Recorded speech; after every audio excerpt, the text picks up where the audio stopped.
Hey, discipleship groups, we are going to be catching up from spring break, and I hope that you've had a great time with family. And this week we're going to cover two chapters. It'll be two videos, and so you can start with chapter 8, and then as you're able to, jump into chapter 9 with these videos. But this one in particular is going to be about chapter 8, and chapter 8 is a very important chapter in the narrative of Mark because there's an incredible shift. So in the first 26 verses, Jesus is continuing the miraculous. He has another large feeding miracle. He has some miracles of compassion, and you really, again, see the heart of Jesus as he's interacting with broken and suffering and even confused people, questioning who he is and why he's here. In verse 27, though, there's this shift that happens as Jesus went out with his disciples, and he has this conversation with Peter, and the disciples ask, like, who are you? And Jesus says, who do you say I am? And they would say, you are the Messiah. And you know, it's interesting, this is immediately followed by this conversation of his death and resurrection, and then taking up your cross, which the disciples don't necessarily understand. Peter doesn't fully understand why Jesus, even though he's the Messiah, why he has to die and be raised again. This is all because the disciples and the Jewish people were anticipating this Messiah figure to be more of a political figure, to come and save the day. And Jesus is like, no, I'm actually going to die and be raised again. And then he begins this dialogue of taking up your cross, which doesn't sound very appealing and is a foreshadowing, a foretelling of what he would be doing. But in chapter 8, in the next two books, so in chapter 9 and chapter 10, there's several really interesting things that happen. And so there's kind of like 5 things that need to be highlighted from this that kind of set the tone for the next few chapters. Jesus clearly defines himself as the Messiah. It's super important. Up to this point, you know, there was a lot of excitement of who Jesus is, and Jesus is clearly saying, hey, I am the Son of God, I'm the Messiah that has been prophesied about. And we'll even see this in chapter 9 when we see the transfiguration happen. But in chapter 8, this clearly defining of Jesus as the Messiah, Jesus spells out what discipleship looks like, and we'll see this also in chapter 9, chapter 10, where Jesus says some really hard things about discipleship. In this chapter, he talks about taking up your cross. In chapter 9, he talks about, cutting out sin in your life. Each of the next 3 chapters, starting in chapter 8, has these really hard discipleship principles. So Jesus defines himself as the Messiah. He'll do that continuing in the next few chapters.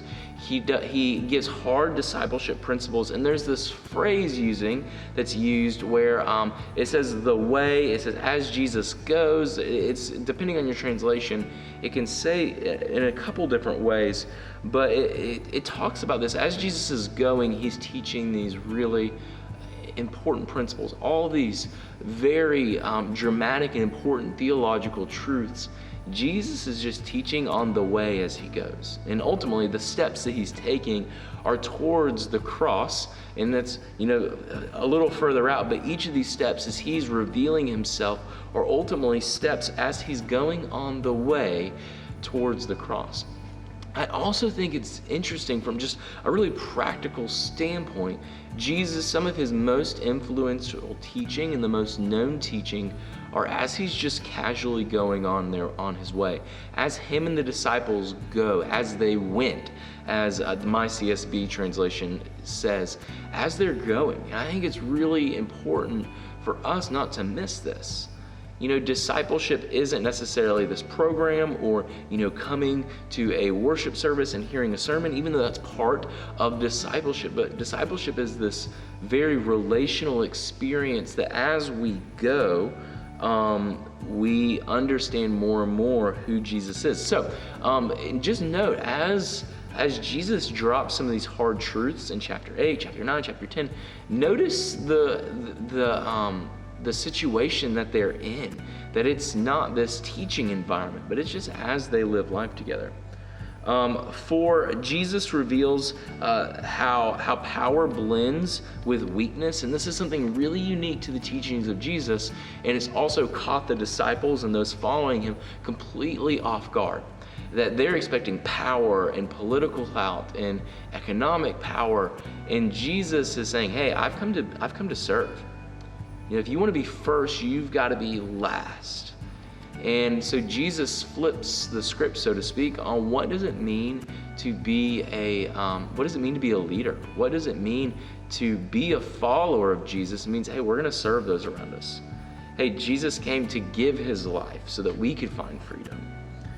And then this might be the most interesting thing, maybe not the most interesting, but it's super fascinating, is the followers and the disciples continually miss it.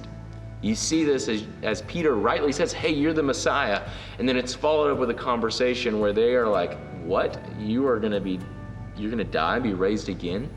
I think it's fascinating that those most closest to Jesus are the ones who habitually miss it and miss the main motives. I think for us, it's important for us today to be like, hey, we might be close with the Lord, and just to say, hey, Lord, don't help me be blinded by culture. Don't let me be blinded by preference. Don't let me be blinded by even tradition. Don't let me be blinded by what I want to see in the world. But don't let me miss what you have in front of me. And you know, the disciples and those following would miss what Jesus was there to do. And then it wasn't until later on till they realized, oh wow, Jesus has come. Everything he said has been true, and that he's died and raised again. And all their lives would be, the trajectory of their lives would be shifted. But it took the death and resurrection for them to realize this fully. And so groups, as you take time discussing, I would really emphasize in chapter 8, verses 27 on. Spend a lot of time wrestling with, okay, who is Jesus claiming to be? Why is this significant? Take some time to wrestle with, oh man, these disciples missed it. What are they thinking? And maybe how does that relate to us? But then the hard discipleship principles that he begins to lay out of taking up your cross and following after him. Begin to wrestle, what does that look like practically? What does it look like for someone living in 2022 to pick up their cross?